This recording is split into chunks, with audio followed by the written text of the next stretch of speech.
रूस यूक्रेन के बीच जारी संघर्ष में जो नहीं होना चाहिए था वही हो गया है। रोमानिया तक रूस का ड्रोन पहुंच गया।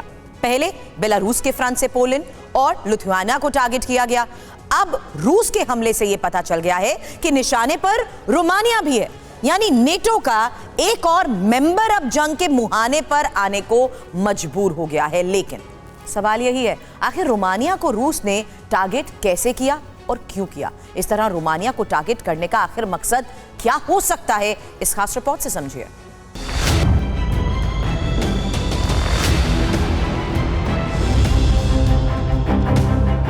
यूरोप के जंगी मुहाने पर बदलते तेवर देखकर भविष्य में होने वाली अनहोनी की आशंका डराने लगी।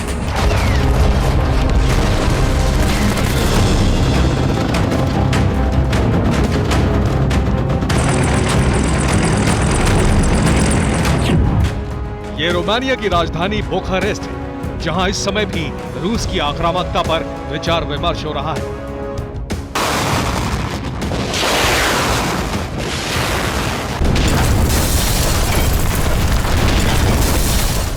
लेकिन ये विमर्श किसी अनहोनी को टालने के लिए नहीं हो रहा है, बल्कि इसका मकसद है नेटो को रूस के इरादों से आगाह करना।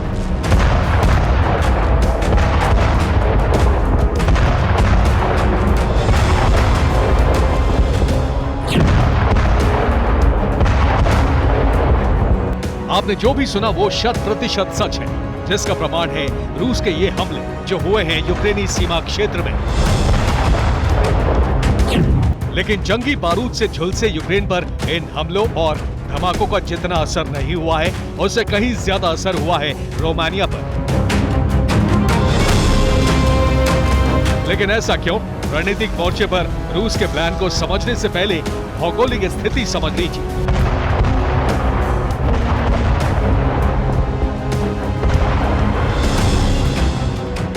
यूक्रेन के दक्षिण पश्चिमी क्षेत्र में इस्माइल पोर्ट स्थित है।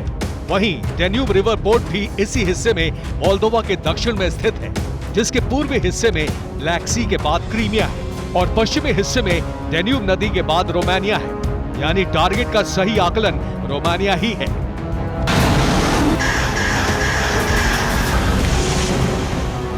ये हमले ठीक रोमानिया के मुहाने पर हुए हैं, जिससे पता चलता है कि एक तरफ बेलारूस के पश्चिमी हिस्से वाले सुवाल्की कॉरिडोर को दहलाने का प्लान है, तो दूसरी तरफ रोमानिया को दहलाने का ब्लूप्रिंट क्रेमलिन से जारी हो चुका है।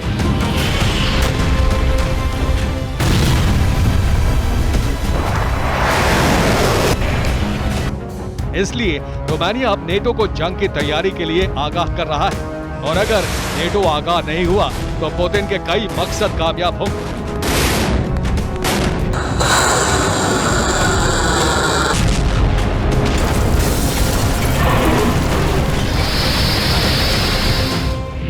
पहले तो रोमानिया से मदद का रास्ता बंद हो जाएगा, दूसरा डेन्यूब नदी का रास्ता नेटो से छीन लिया जाएगा, तीसरा मोल्दोवा पर रूस का कब्जा आसान हो जाएगा और चौथा डेन्यूब नदी के रास्ते क्रीमिया के लिए संकट डाल दिया जाएगा।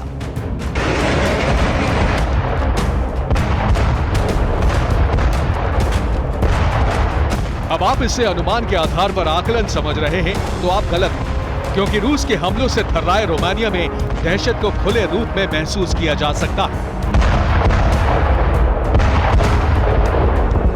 और इसका खुलासा खुद रोमानिया के प्रेसिडेंट क्लाउस योहानिस ने किया है। उनके मुताबिक यूक्रेन की डेन्यूब नदी पर रूस ने हमला कर दिया है।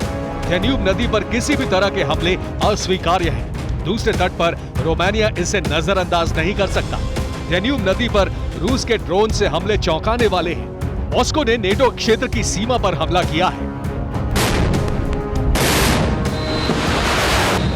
दरअसल ब्लैक सी में रूस ने नाकाबंदी की है और इस नाकेबंदी का फायदा उठाते हुए रूस ने लगातार 2 दिन ऐसे हमले किए हैं जिसने रोमानिया को जंग के लिए सोचने पर मजबूर किया है।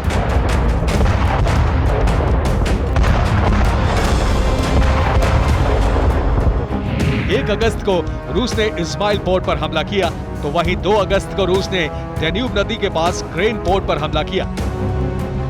अनाज वाले बंदरगाह पर हमले से अफ्रीका समेत चीन और इजराइल को भेजे जाने वाले करीब 40,000 टन अनाज का नुकसान हुआ है। लेकिन करीबी रोमानिया से ज्यादा होने के कारण इसे रूस की तरफ से जंग की स्थिति मान लिया गया है।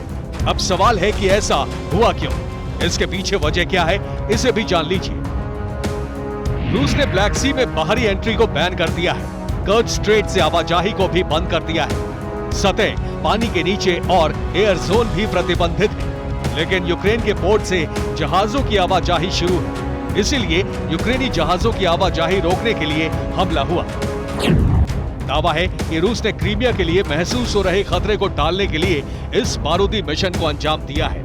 ऐसा इसलिए क्योंकि यूक्रेन लगातार क्रीमिया पर हमले कर रहा है और इन हमलों को रोकने के लिए डैन्यूब पर हमले रोकने की शर्त रखी जा सकेगी। लेकिन ये सिर्फ एक बहाना है। दूसरा बहाना बाल्टिक सी में भी रूस ने खोल रखा है, जहां इस समय सैन्य अभ्यास जारी है। Bureau report, TV9 Bharatvarsh.